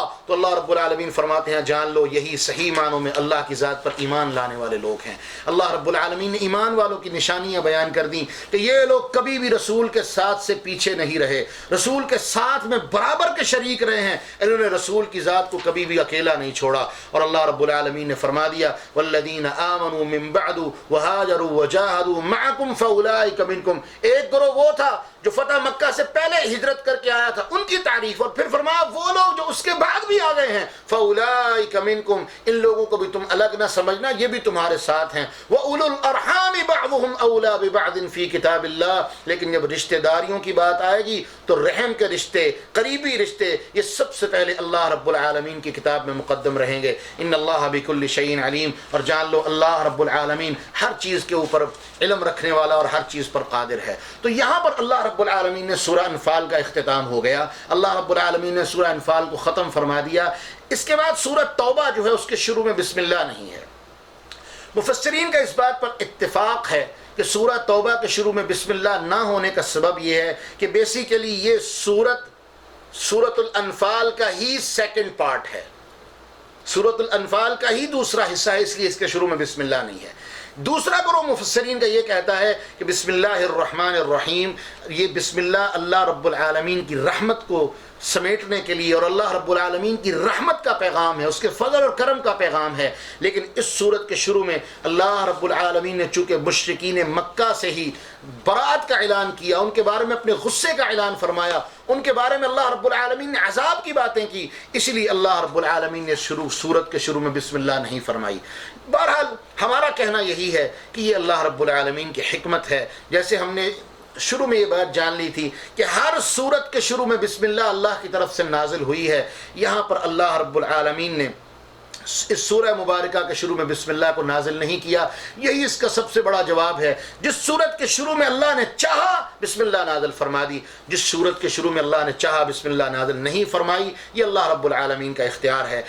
یہ بات بھی جان لیجیے یہ سورت بھی مدنی سورت ہے، اور مفسرین کا اتفاق ہے اس بات کے اوپر کہ یہ سورہ مبارکہ مدینہ میں نازل ہونے والی آخری مکمل صورتوں میں سے ایک صورت ہے جو مدینہ منورہ میں نازل ہوئی۔ تو اللہ رب العالمین نے اس کے اندر جہاد کی کچھ باتیں کی، مسلمانوں کی کچھ باتیں کی، جہاد کے مختلف حصوں کی باتیں کی، اور وہ باتیں جو سورہ انفال میں چلتی چلی آ رہی تھی جہاد کے حوالے سے، اس کے متعلق بھی اللہ رب العالمین نے اس کے اندر باتیں کی، اور پھر مشرکین مکہ کے خلاف عملاً جہاد کا حکم اللہ رب العالمین نے سورہ مبارکہ میں ہمیں دے دیا۔ تو اللہ رب العالمین مشرکین مکہ کے وہ تمام معاہدے وعدے جو ان کے ساتھ کیے ہوئے تھے، اس سورہ مبارکہ کی پہلی آیت میں بھی اللہ رب العالمین وہ تمام کے تمام معاہدے ان کے منہ میں مار دینے کا حکم دے رہے ہیں۔ اللہ فرماتے ہیں برات من اللہ ورسولہ، اللہ کی طرف سے اعلان برات ہے اور اس کے رسول کی طرف سے، الا الذین عاہدتم من المشرکین، جو بھی تم سے کسی طرح کے ہم نے معاہدے کر رکھے تھے وہ ختم ہیں۔ فسیحوا فی الارض 4 اشہر، تمہارے پاس 4 مہینے کی مہلت ہے، 4 مہینے کی مہلت تمہیں دے رہے ہیں، جو تم نے کرنا ہے کر لو، چل پھر لو، زمین میں عیاشیاں کر لو۔ وَاعْلَمُوا أَنَّكُمْ غَيْرُ مُعْجِزِ اللَّهِ، ان 4 مہینوں کے بعد ہم نے پھر تمہارے خلاف جہاد کرنا ہے، اور جان لو اللہ رب العالمین کو تم اس کی ذات کو عاجز نہیں کر سکتے، وہ ذات کمزور نہیں ہے، تم اس کی ذات کو عاجز نہیں کرنے والے۔ اور یاد رکھو ان اللہ مخزی الکافرین، اور اب اللہ رب العالمین نے ارادہ فرما لیا ہے وہ کافروں کو رسوا کر دے گا۔ تو اس کے بعد مشرکین مکہ جن لوگوں سے جو ان کے ساتھ معاہدے تھے ان کے ختم کرنے کا اعلان کر دیا گیا۔ اس کے بعد اللہ رب العالمین بیان فرماتے ہیں الا الذین عاہدتم من المشرکین ثم لم ينقضوکم شیئا، مگر وہ لوگ جنہوں نے مشرکین کے ساتھ تم نے عہد کیا، ثم لم ينقضوکم شیئا، لیکن انہوں نے اپنے عہد کے اندر کسی طرح کی کوئی بد عہدی نہیں کی، ولم یظاہروا علیکم، اور نہ ہی انہوں نے تمہارے خلاف کسی طرح کی کوئی مدد کی ہے، فَأَتِمُّوا إِلَيْهِمْ عَهْدَهُمْ، یہ اللہ کے رسول صلی اللہ علیہ وسلم کو وہ ان لوگوں کے بارے میں استثناء دے دیا گیا کہ جن لوگوں کے ساتھ آپ کا عہد تھا مشرکین مکہ میں سے، انہوں نے اپنے عہد کو نہیں توڑا، اس کے اوپر قائم رہے، اور نہ ہی ان لوگوں کی کوئی مدد کی جو عہد توڑنے والے لوگ تھے۔ تو اللہ رب العالمین فرماتے ہیں ان کے ساتھ ان کے لیے جو عہد جس ایگریمنٹ اور مدت تک کیا گیا اس کو پورا کرو، کیونکہ اللہ رب العالمین متقین سے محبت کرنے والے ہیں۔ یاد رکھیں یہاں پر اللہ رب العالمین متقین کن لوگوں کو کہہ رہے ہیں تو وہ مشرک لیکن اپنے وعدوں کو پورا کرنے والے لوگ ہیں۔ اس لیے پتہ چلتا ہے کہ وعدے پورے کرنے والے لوگ بھی وہ لوگ ہوتے ہیں جو اللہ سے ڈرنے والے ہوتے ہیں، ان کے اندر ان کے دل میں کہیں نہ کہیں اللہ کا ڈر ضرور موجود ہوتا ہے۔ اس کے بعد اللہ رب العالمین بیان فرماتے ہیں وہ لوگ جو اسلام کو قبول کرنے سے انکار کرنے والے ہیں ان کے خلاف کھلا اعلان جنگ ہے۔ اللہ رب العالمین فرماتے ہیں فَإِذَا انْسَلَخَ الْأَشْهُرُ الْحُرُمُ، جب یہ 4 مہینے کی جو ڈیڈ لائن دی ہے یہ گزر جائے، فَاقْتُلُوا الْمُشْرِكِينَ حَيْثُ وَجَدتُّمُوهُمْ، یہ بدبخت جہاں نظر آئے ان کو قتل کرو، وَخُذُوهُمْ وَاحْصُرُوهُمْ، ان کو پکڑو، وَاحْصُرُوهُمْ، ان کا گھیرا کرو، ان کا محاصرہ کرو، وَاقْعُدُوا لَهُمْ كُلَّ مَرْصَدٍ، ہر گھات میں بیٹھو۔ یعنی کیا مطلب، جہاں جہاں یہ تمہارے ہتھے آ سکتے ہیں ان کو پکڑ لو، ان کو تم نے چھوڑنا نہیں۔ اور یاد رکھیں یہ آیتیں اصل میں ان تمام آیتوں کی ناسخ ہیں، وہ تمام آیتیں منسوخ ہو گئیں جو ابتداء اسلام میں تھیں کہ اللہ رب العالمین نے کہا تھا فَاعْفُ عَنْهُمْ وَاصْفَحْ، ان کو معاف کر دو، ان سے درگزر کر لیا کرو۔ لیکن جب یہ آیتیں نازل ہو گئی پھر معافی کا معاملہ ختم، اب ان کے خلاف جہاد ہوگا۔ ایک ہی فیصلہ ہے کہ اب ان کے خلاف قتال ہوگا۔ مشرکین کا ایک ہی علاج ہے کہ جب یہ حدوں کو توڑنے والے ہیں تو پھر اب اللہ کی طرف سے ان کے خلاف اعلان جہاد ہے۔ تو اللہ رب العالمین فرماتے ہیں لیکن ایک بات یاد کر لو فَإِن تَابُوا وَأَقَامُوا الصَّلَاةَ وَآتُوا الزَّكَاةَ فَخَلُّوا سَبِيلَهُمْ، توبہ کر لیں، نماز قائم کریں، زکوٰۃ ادا کریں، تو پھر تم نے ان کے ساتھ ظلم اور زیادتی نہیں کرنی، بلکہ اپنے رستوں کو ان سے الگ کر دینا ہے، ان کے رستے کو خالی کر دینا ہے، کسی طرح کا بھی ان کے ساتھ ظلم اور زیادتی کا معاملہ نہیں کرنا۔ ان اللہ غفور الرحیم، کیونکہ جب وہ توبہ کر لیں گے تو پھر اللہ پچھلی زندگی کو معاف کر دینے والے ہیں۔ اس کے بعد اللہ رب العالمین بیان فرماتے ہیں وَأَذَانٌ مِّنَ اللَّهِ وَرَسُولِهِ إِلَى النَّاسِ يَوْمَ الْحَجِّ الْأَكْبَرِ أَنَّ اللَّهَ بَرِيءٌ مِّنَ الْمُشْرِكِينَ۔ 9 ہجری میں ابو بکر رضی اللہ عنہ کو امیر حج بنا کے بھیجا تو یہ آیتیں نازل ہوئیں، تو جناب علی رضی اللہ عنہ کو پیچھے آیتیں دے کے بھیج دیں اور اعلان کروا دیا کہ آج حج الاکبر کے دن یہ اعلان ہے ان اللہ بریء من المشرکین، اللہ کا اعلان برات ہے مشرکین سے، ان کے ساتھ کوئی تعلق اور واسطہ نہیں۔ تو کس حد تک اعلان براحت کر دیا؟ اللہ رب العالمین نے یہ اعلان فرما دیا یا ایھا الذین آمنوا انما المشرکون نجس، ایمان والو یہ مشرکین نجس ہیں، یہ پلید ہیں، یہ گندے ہیں۔ ان کی نجاست کون سی نجاست ہے؟ ان کی نجاست وہ سب سے بڑی نجاست ہے جو شرک کی شکل میں ان کے نفسوں کے اندر رچ بس چکی ہے۔ ان کی ظاہری صفائی کو نہیں دیکھنا، سب سے بڑی نجاست اور گندگی اللہ کے رسول صلی اللہ علیہ وسلم نے بیان فرما دیا۔ لوگوں سب سے بڑی گندگی کون سی ہے؟ فرمایا وہ شرک والی گندگی ہے، جو شرک والی غلاظت اور گندگی ہے جس کو قرآن نے انما المشرکون نجس سب سے بڑی گندگی قرار دے دیا ہے۔ فلا يقربوا المسجد الحرام بعد عامهم هذا، لوگوں اس سال کے بعد مشرکین مکہ کے لیے اعلان ہے کہ وہ اس سال کے بعد، اس سال وہ حج کر لیں لیکن اس سال کے بعد وہ بیت اللہ کے قریب نہیں آئیں گے۔ یہ پیچھے بات گزر چکی ہے کہ جب اللہ رب العالمین نے مسلمانوں کو نصرت دے دی، مدد دے دی، فتح دے دی، تو اللہ رب العالمین نے فرما دیا کہ یہ مسجدوں میں اگر داخل ہوں گے لم يدخلوها الا خائفین، تو مسجدوں میں آتے ہوئے ڈرتے ہوئے داخل ہوں گے، ذلیل ہوتے ہوئے داخل ہوں گے۔ ان کے دلوں میں ڈر، خوف، رعب ہوگا کہ مسلمانوں نے اگر ہمیں دیکھ لیا تو ہمیں قتل کر دیں گے۔ یعنی اس سے پہلے وہ بلا روک ٹوک آتے تھے، جاتے تھے، جب آتے جب جاتے جاتے۔ آج کے بعد مسلمانوں کی حکومت ہے اور اللہ کا گھر پاک ہے، پاک جگہ ہے، جو وہاں جائے گا پکڑا گیا اس کو قتل کر دیا جائے گا۔ اور یہی اصول ہے آج تک اور قیامت تک کہ جو بندہ حد حرم نے کافر بندہ جائے گا، کفر کی حالت میں جائے گا اور وہ پکڑا جائے گا، لم يدخلوها الا خائفین، جائے گا تو چوری چھپے جائے گا، پکڑا گیا تو اس کو قتل کر دیا جائے گا۔ تو اللہ رب العالمین نے بیان فرما دیا۔ اصل میں یہ ایک بہت بڑی حکمت تھی۔ حج کا موقع مشرکین مکہ کی تجارت کے لیے ایک ریڑھ کی حیثیت، ہڈی کی حیثیت رکھتا تھا۔ تو اللہ رب العالمین نے مسلمانوں کے دل میں یہ خیال پیدا ہوا کہ مشرکین مکہ اگر ان کے اوپر حج میں آنے پر پابندی لگ جائے گی تو تجارت متاثر ہو جائے گی۔ عالمی تجارت کی منڈی تھی، حج تجارت کا ایک بہت بڑا مرکز تھا، ایونٹ تھا بہت بڑا، پوری دنیا سے لوگ آتے تھے۔ تو لوگوں نے سوچنا شروع کر دیا، مسلمانوں نے بھی سوچنا شروع کر دیا کہ اگر مشرکین کو منع کر دیا گا تو تجارت کہاں ہوگی؟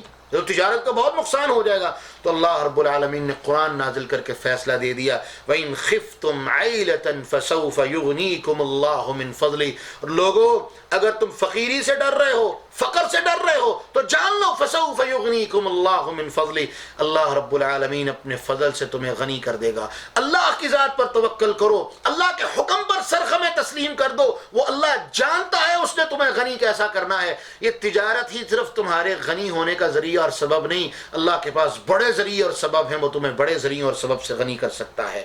اور اس کے بعد آخری آیت اور ہمارے آج کے سبق کی لاسٹ آیت جہاں پر ہم اپنے سبق کا اختتام کریں گے کہ اللہ رب العالمین نے بیان فرما دیا کہ لوگوں اگر تم اللہ سے ڈرتے ہو تو اللہ کی ذات کے اوپر اعتماد کر کے اللہ کی آیتوں پر ایمان لاتے ہوئے اس چیز کو تسلیم کر لو اور اللہ کے حکم پر سرخمیں تسلیم کر دو۔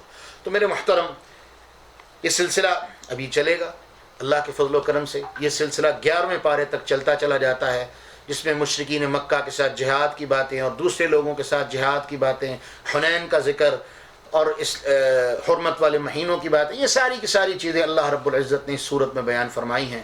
تو سورہ توبہ کی آیت نمبر 28 پہ آج ہمارے سبق کا اختتام ہوتا ہے، جس میں اللہ رب العالمین نے ہمیں ایک واضح اشارہ دے دیا ہے کہ لوگوں اللہ کی ذات سے غنا مانگو۔ فقیری اور فقر اور فاقے کو ختم کرنے والی ذات اللہ کی ذات ہے۔ یہ دنیا کے اسباب تمہارے فقیری اور فقر اور فاقے کو ختم نہیں کر سکتے۔ ان کی ذات و ان اسباب پر تم نے توکل نہیں کرنا، توکل تم نے اللہ کی ذات پر کرنا ہے۔ تو اللہ سے دعا ہے کہ اللہ رب العالمین ہمیں سمجھنے اور عمل کرنے کی توفیق عطا فرمائے. جو کچھ بیان کیا اللہ قبول فرمائے. اگر کوئی غلط بات ہوئی تو یقیناً میرے نفس کی طرف سے اور شیطان کی طرف سے ہے. اللہ رب العالمین اس کی معافی عطا فرمائے. اور جو خیر کی باتیں بیان کیں وہ صرف اللہ کی توفیق سے اور اسی کی طرف سے ہیں. اللہ رب العالمین ہمیں ان پر عمل کرنے کی توفیق عطا فرمائے. اقول قولی ھذا استغفر اللہ لی ولکم. السلام علیکم ورحمۃ اللہ وبرکاتہ.